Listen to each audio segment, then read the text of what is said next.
Hi guys, it's Friday afternoon here in Perth. It's a lovely day too. Um, One thing I do, one thing I like to do when I'm not banging this gigantic head at some concert is cook. I just love cooking. Mind you, I love food, as you can tell. But which ain't good, guys. You gotta work this off. I do a lot of walking these days, so yeah, you got to get out, get exercise. Don't eat too much junk.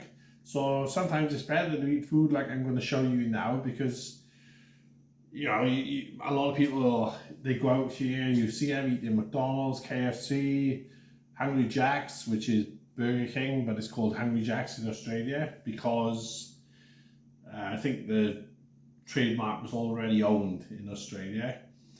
So anyway, if you don't know me personally, then you wouldn't know that my mother-in-law was Sicilian. I say was because she passed away a few years ago. She's a she's a hell of a woman, as all mother-in-laws are. But she had her quirks. We had our little headbutting days, but she was a good lady in the end. But and it wasn't nice the way she went. She actually passed away from Alzheimer's and dementia. She had a mixture of the both. So yeah, it wasn't nice to see her go that way. It's quite upsetting because I saw my own nan go that way as well. But yeah, my mother-in-law, when she was quids in, as the Australians say, or when she was of sound mind, she used to be the most amazing cook. She would literally cook anything. And I would go to her house and I would just look at some of the stuff she's cooking and I'd go, what the hell are you cooking there now? And so she'd be saying like, Nilo, it's like a little bit of this, a little bit of that, a touch of the pepper, a touch of the salt, the pecorino. Yeah, she was a character. She still had a strong Italian accent, even though she'd been in Australia for 50 years, something like that, or 60 years. Yeah, so I'm just going to show you some of the dishes that she used to do. So she used to make cabonara, but without the cream. And so she used to substitute the cream with eggs and a mixture of eggs and cheese. So a lot of people make this recipe with pecorino. I'm not fussed on pecorino. I think it's sheep's cheese, if I remember right. It's okay, but if you want to substitute for it, which is what she always used to do, you could use Parmesan. It's just a bitey, strong cheese. It just tastes amazing. And another thing, what was that stuff called? The meat. So whenever you go to a restaurant, a lot of places will do it with bacon, which is how I'll do it and how she did it. Well, actually, she did it with the other meat. I think it's called giancole. Oh, geez, what's it called? Giancole. It's like a very fatty, bacony type meat. I'm not even sure what it is, but yeah, she used to make it with that and with pecorino. But I'm more Parmesan and bacon myself. So I'm just going to show you a quick way to make a nice pasta. I do love it with cream, as you can tell. But just for the healthier option, I now go with the 2 egg yolks, or if there's more than one of you, it's like 4 egg yolks for 2 people, mixed in with the cheese. And to be honest with you, I think it tastes better. I know it's nice with cream and everything, but I find this type of carbonara is a lot tastier. I don't know what it is, but alright, so we'll start cooking. You'll get a few splices in this video as I'm changing the camera to show you what I'm doing. So first, so I got my little colander for the pasta. You want to get a nice bowl like this one, nice good sized cooking pot. Boil some water. So I'll just chuck that on there, light and fine. So what I usually do, save time, boil the kettle. Always boil the kettle first. It's 90% there. Alright? So I don't know about where you live, but in Australia or in Perth, the water is very hot. It's absolutely disgusting, the water. So I always use filtered waters. So I usually use a Brita jug, the Brita filter, and I always use that to cook, otherwise you get that chlorinated water taste with it. So I'm just going to fill this up, boil the kettle, and get the pot on ready, and then I'll come back to you. Okay then guys, so we're back. So first thing we're going to do is we're going to make the cabonara mixture. So instead of the cream, so we're going to get 2 eggs. So we've got to separate the eggs, the white from the yolk. So I just usually do it by hand. You can use the egg as well, like this. But I find you can't get it all out, so I usually do it like that. Just cut it in the hand. I know it's not the most sanitary way to do it for a lot of people. But it's only me that's eating it. If it was anybody else, then I would do it, yeah, fair enough. It's quite hard to do the egg, actually. Ooh, I hate it when the shell breaks like that. I hate eggshell. Ooh, yeah.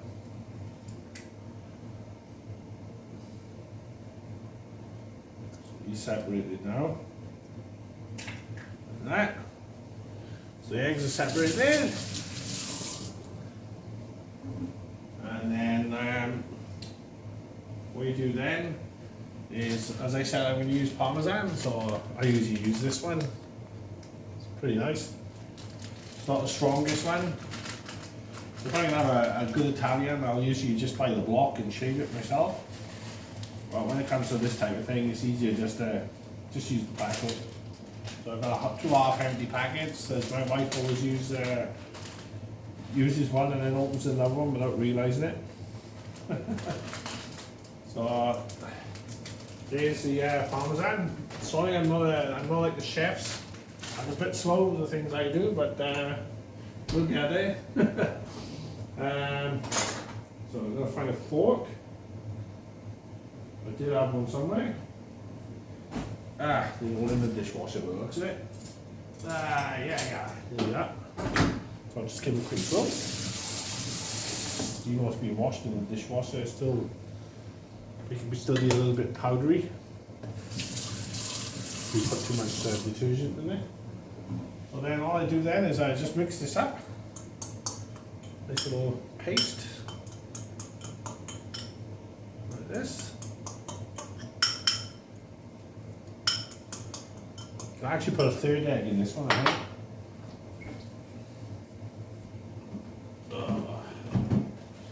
So like I was saying, yeah, my mother-in-law, she used to cook pretty much every dish you can think of. And she was a great cook. My nan was a great cook too. And obviously my grandmother was British, so her type of cooking is completely different again. That's actually how to do it with the eggshell. So I'll just dip another egg in there and mix it up. That's a bit better consistency. So it's more of a jelly, and that's almost ready to go there now.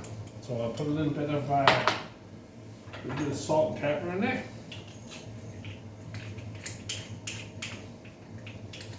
So I'll use a bit of black pepper at the end. This is a mixture, so this has got the Himalayan sea salt and the black pepper in it. So I'll just give that a bit of a mix, and then we'll set that aside. Fine. I'll just put it in the fridge. I know you can cover it, but I'll just leave it like that. We're going to use it again now. 5 minutes. Just leave it like that for a sec, and then we'll get a clove of garlic. So I'll bring it down here actually. I'll bring it closer to what I'm doing. So just because because they're small cloves of garlic, we'll just use 2. So what I usually do is I cut the ends off like that. This is more of a beginner's paste. This is probably the best video to watch if you don't cook a lot. So once you peeled it like this, that's why I always cut the ends off. It's easier to peel. And then what you do is I just smash it with a knife like that, flatten it out, and then just chop it up. Not the best knife to use, but I'll just use whatever knife I got at the time.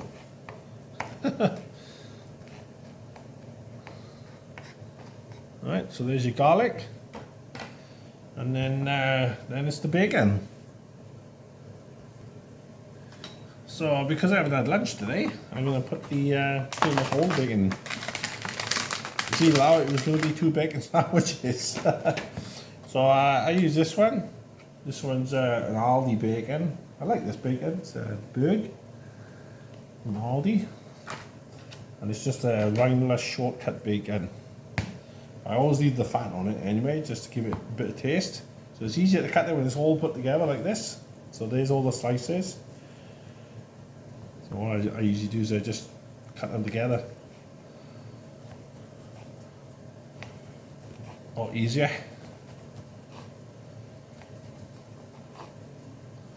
I know I need a better knife. This one's terrible. It's not terrible. The serrated ones are actually quite sharp. I've almost cut my finger off of them many times.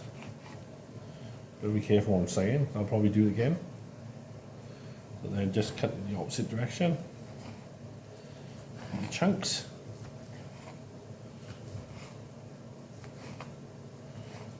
There you go. That's a lot of bacon. Probably a bit too much for me. But that's what we'll have. And you can see why I'm fat. Yeah, I don't eat that much bacon, to be honest with you. So anyway, let's take you off here a sec. Oh. Alright. So the water's boiling away now, guys, in the pot there ready for the spaghetti. Now I'm just going to light up the frying pan. Lighten up the wrong ring.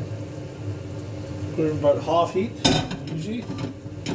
And then what I do is, for extra taste, and that extra creaminess, I just use a little bit of Western style butter. You can use any butter, of course.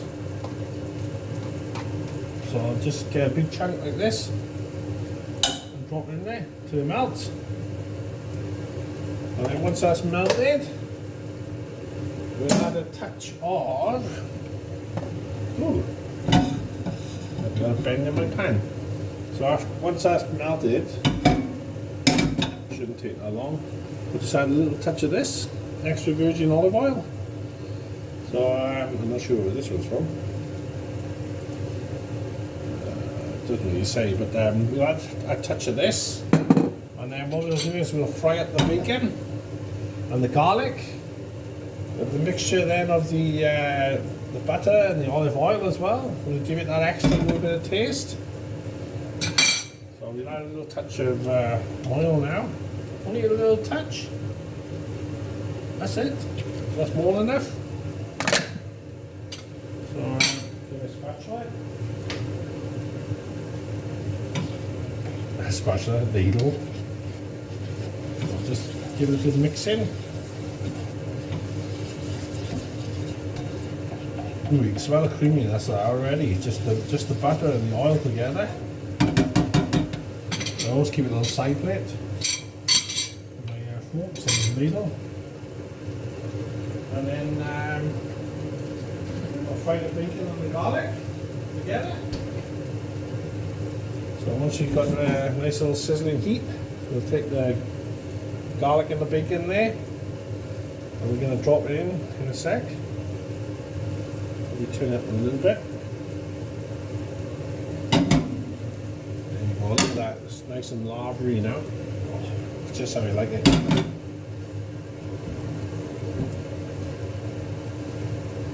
So there's the garlic and the bacon. And then we'll swizzle this about a bit as it cooks.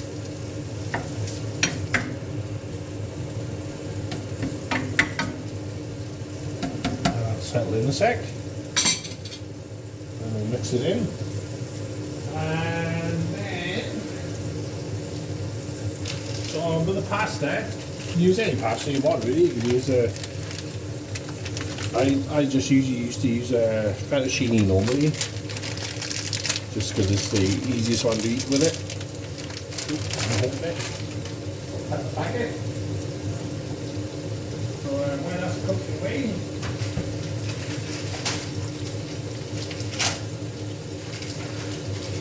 grab some of this. Don't want a huge amount. Probably more than enough for one person. Okay. So what I normally do is I'll just leave it there for a sec, and then just before I'll snap it and drop it in. This is cooking lovely now. It's got a nice smell to it. Take a little bit first to cook. So yeah, as I was saying, my mother-in-law, she used to cook a lot of dishes, and I always remember this one dish she used to cook for Easter. And the first time I saw it, I was like, "What is that?" She found me a bit difficult at first when I first met her because she was expecting her daughter to marry a nice Italian man, a Catholic boy. And she ended up with a raging heavy metal fanatic with long hair and from England as well. Well, she said, I'm from Wales, but she used to say, you're from England, from London. I was like, no, I'm not from London, I'm from Wales. Where's the Wales? Never mind. So, what was I say? Oh yeah, she used to make this this thing at Easter time. And what it was, she would make the bread, and it was in the shape of like a turned loaf, like a knotted loaf. And then in the centre of this would be a boiled egg. So it baked inside it, just sticking out at the top. She used to get it out pretty soon. I'd be like, what is this? It's like, wouldn't it be easier just to go and buy a chocolate egg, man, from bloody Big W or Kmart or... But nah. She just did it her own way. But, tell you what, she was one of the best bread makers ever, man. One of the best bread makers. One thing I didn't like about her cooking, but I was told by my wife that before she actually did this, she used to cook pizzas, and she used to cook them the same way as everybody else does. But then one of her friends, which was a Macedonian or something, she taught her how to cook this pizza where you actually cook the stuff in a frying pan first before you put it on the pizza, and it was just so oily. Just really, really oily. I didn't like it at all. So I'll just pause it there a minute, guys, and while I'm waiting for this to cook. Otherwise it'll be boring for you. I know I'm telling a few stories at the same time, but we'll come back to it. I'll be back in a sec. So the bacon's almost done now. Just starting to go brown. So what we do now is we actually turn it off and just let it settle there.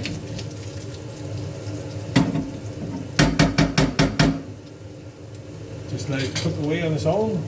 So just starting to go brown. So you've got your garlic and you've got the butter and a little bit of oil in there. The smell is amazing. Oh, smell that, guys. I bet you wish you could. So anyway, I got the water on the boil there for the pasta. So what I forgot to tell you as well, my mother-in-law, she used to put a little bit of salt in the water. So lightly salt the water. Like this. So obviously, as I said, I'm not a chef. I'm not even a cook. But I'm just showing you the way I like to do things and the little recipes that my mum-in-law taught me and my mum. And my grandmother, I always snap these up, so I don't like them full size. So I break them in half usually. So you see it there, just break them up. They actually cook better as well because they're deep in the water on their own there, and they just boil away. This is still cooking even though it's off. You just let it settle. And then what you got to do, guys, is when the pasta is boiled, so I'll just bring it back up here a sec. So when the pasta is boiled, what you do then is you've got to be quick. So you'll start this back up, your bacon and garlic, your oil and butter, you just start that back up, get it back up to a nice little heat, and then what you do is you drop the pasta into the bacon and garlic. Sorry, my brain's not working today for some reason. So you drop it into the garlic, mix it all up, and then right at the very end, you just take a little bit of ladle of the salted water, just a ladleful, like this one, straight from the pot that you're boiling the pasta in, and you just tip a little bit in there, just let it sizzle for a minute, and then you've got to be quick with the eggs and the cheese, because if you take too long to cook it, then it turns into scrambled eggs, which is, you don't really want that, but yeah, it's still creamy, but it's better like this. And then once you got it in the pan, if it's not fully cooked or foamed in there, then you could just put it over the top of your pasta water there, and just let the natural heat of the water keep it so it doesn't turn into scrambled eggs. All right. So just gonna wait for that pasta to boil now, and then we'll get the cheese out and the eggs ready, and then we'll be away. All right. So I'll come back to you in just a minute. Oh, actually, I'm just gonna tell you about a gig we picked up the other day. So there's a show in Australia. It's called Good Things. So it's a big festival, like a metal festival. Tool and Machine Head and whatever are playing. And obviously they don't come to Perth because we're so far away from the rest of the country. But it's not really worth them travelling over here. And obviously, if they can only do it on the weekends, then they got a whole week between shows. And whereas on the other side, they'll play Brisbane, Melbourne, and Sydney all in the same weekend, or Adelaide, whatever. So yeah, we got a couple of side shows coming up. So we're lucky enough to see Machine Head. We're going to see Machine Head at Metro City. So it's a cool little nightclub. Well, when we go, you'll see it. It's like all balconies going up. There's a nice stage, quite a big building. Probably holds about 1,000 people, maybe a bit more. But yeah, Machine Head are playing there, so that's another gig we've got coming up. And we got AC/DC, as I said, at the stadium. We're already booking shows into next year, so we're going to see Lacuna Coil as well. And I've actually been looking at of Mice and Men, and We Came as Romans are also coming. There's a few others, and there's also a festival in the UK we're hoping to go to. Just waiting to see who the other headliner is. But the Sunday night headliner is Twisted Sister on their 50th anniversary tour. Can you believe it? I can't. Funny thing is, I was listening to Dee a couple of weeks ago on a podcast. I think it was Eddie Trunk's podcast, and he was saying about Twisted Sister getting together for 50th anniversary tour, and I was like, oh, they're gonna play Steelhouse, so it's the Steelhouse Festival in the UK. So hopefully we'll get to see Dee if we can time it right. And there's a few other great bands there as well, like Taiketo and Reef. Alien Ant Farm, I don't remember Alien Ant Farm. They did Michael Jackson's Smooth Criminal. Yeah, so we've got all that coming up. And once that's cooked, I'll come back to you, alright?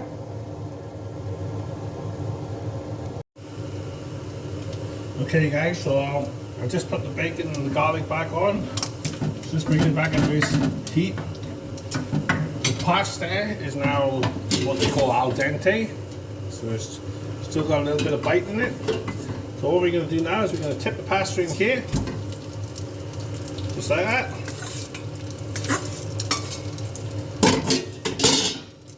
And then we're going to get the tongs. I'm just going to mix it through. So I've reduced the heat as well on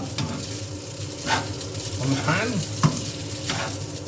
I know it's still sizzling, but it's pretty good, it'll sizzle. So I just toss it through like this.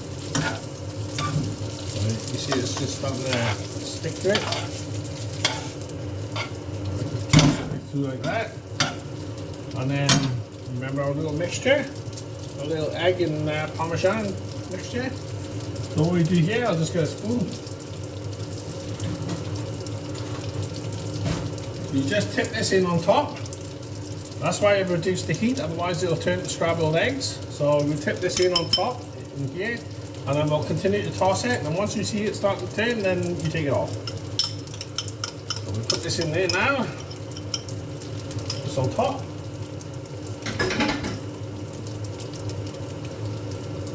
A bit of water in there, otherwise I'll stick.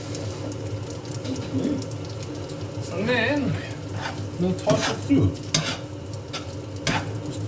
Toss it through. Which is a nice golden colour as well. Beautiful golden. I'll let it, like I said, I'll let it turn into scrambled eggs. Now you toss it too quick.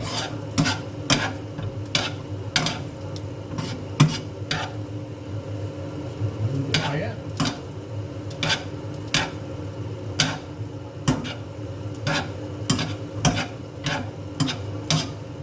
Don't forget, guys, I'm an unskilled cook. I'm just a bloke that likes to cook meals every now and again. So, you know, it's simple food taught me by relatives, and I actually have a few friends that are chefs and or were chefs. So now that's tossed through nicely, and you can see it's not turned into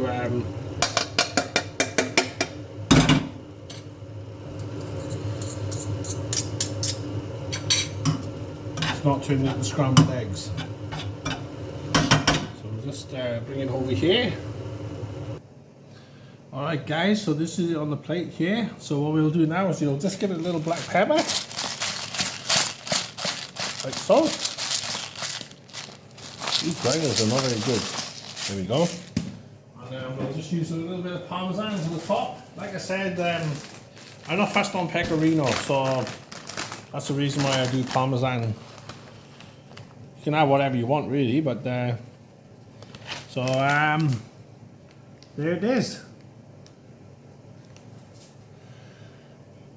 So coming back to me, I hope you enjoyed that video, guys. And like I said, it's a simple food. It must be simple if I can cook it. So, but it's just a simple, easy food. Tell me what you want to see next. I can pretty much cook anything. I could do a lot of cakes and stuff like Welsh cakes and scones, or I can do quite a lot of Italian dishes and a lot of Indian. I can cook some Indian or curries. Not particularly Indian. It's just my version of it. But just let us know what you want us to cook here. And until next time, stay metal.